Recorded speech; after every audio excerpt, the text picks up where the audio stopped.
Mattel launched Hot Wheels in 1968 with the idea of designing realistic cars that were faster and flashier than its competitors.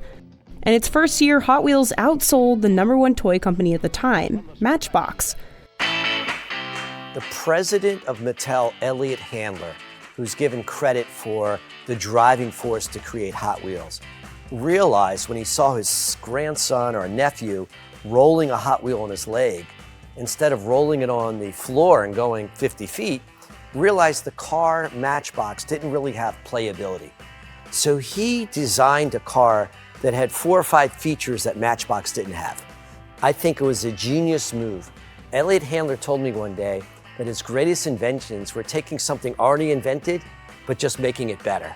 And that's what Hot Wheels was and is today. One of my favorite cars is this Mustang.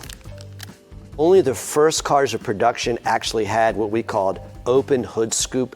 And then they realized that extra step of process to punching out the metal slowed down production. So almost every other Mustang sold is covered. But what's different about this car is if you turn it over, you'll see it has one of the most shiny bases you can get. One of the rarest cars I have. This car is probably worth $30,000. This is the car. It's the king of the hobby. It's the rear load beach bomb. It's the rarest Hot Wheel in the world. Only 2 of these were ever created. Every car Mattel made had to go through the tracks and the curves. The problem is when this car went around the track too fast, it turned to its side. No good for production. So this is the prototype of the transition between the model they didn't want to make and the future model they were going to make. I paid over $50,000, less than $100,000. That's my range, I'll just say. I always keep it kind of secret. Collectors today still talk about that first lineup because it blended showroom favorites with radical custom builds, like this hot rod. When Hot Wheels came out in 1968, they released 16 cars, known as the Sweet 16. About 10 of them were regular cars that you could go in and buy from a showroom. A Mustang, a Camaro, a Cadillac Eldorado, a VW. But a few of them were based on show cars of that day that were famous. And one car was called Tognotti's T. It was made by a guy named Don Tognotti, based on a 1913 Model T with a Corvette engine.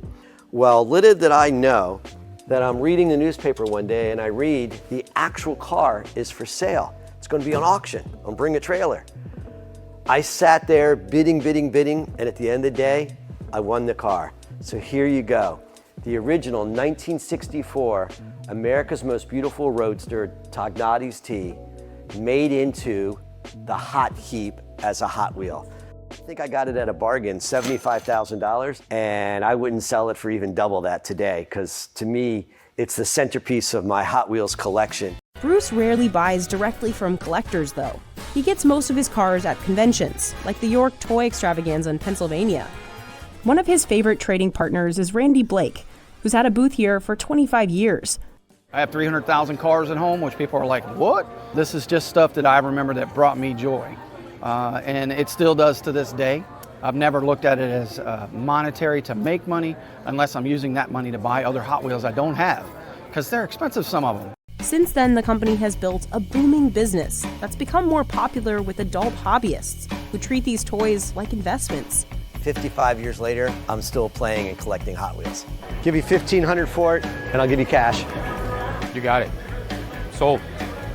Welcome to my Hot Wheels museum. Bruce opens his $2 million collection to the public only about 4 times a year. And one of the reasons I have this warehouse is my wife didn't really enjoy having so many visitors come by to see my collection at the house. Adult collectors like Bruce are part of the reason Hot Wheels sales are booming today. They reached $1.4 billion in gross sales in 2023, up 14% from the previous year. It's going to cost you $50,000 to buy a lowrider that's painted beautifully. But for a Hot Wheel, you can have it on your desk for $35. After decades of toys, tattoos, and rare packaging, Hot Wheels began noticing something.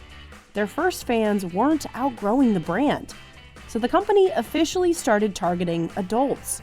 Brendan Vituski has been working as a lead designer at Hot Wheels for over 20 years. We hired real car designers. They came from Detroit and worked here. Most of them had moving parts or a feature. So this had an opening engine hood so you could see the engine detail. This is the first product that Hot Wheels offered with the collector in mind. They made this 15th anniversary product. Today, Mattel has a whole line of collectible cars called the Redline. These have up to 30 parts and sell for as much as $37 each. Compare that to Mattel's cheapest cars, which typically have 4 parts and sell for just a couple dollars. All the parts just almost literally fall into place. You know, the body, the window, the interior, the chassis. Redline cars are only sold online and to people who pay $10 a year to be in the Redline Club. So you won't find this at your major retailers or anything like that. Brendan leads the team that designs these cars, like this Mercedes they've been working on for over a year. And our manufacturing team told us no at first. And it took a few rounds of debugging just because of complexities of manufacturing it, making sure that all 4 doors open. Redline cars like this lowrider are produced in limited quantities. All of our Redline Club cars have that kind of intricate detail. That lowrider is one of Bruce's favorites. And the paint job is beyond spectacular. And the wheels, just like a real lowrider, they pop out. Is that amazing?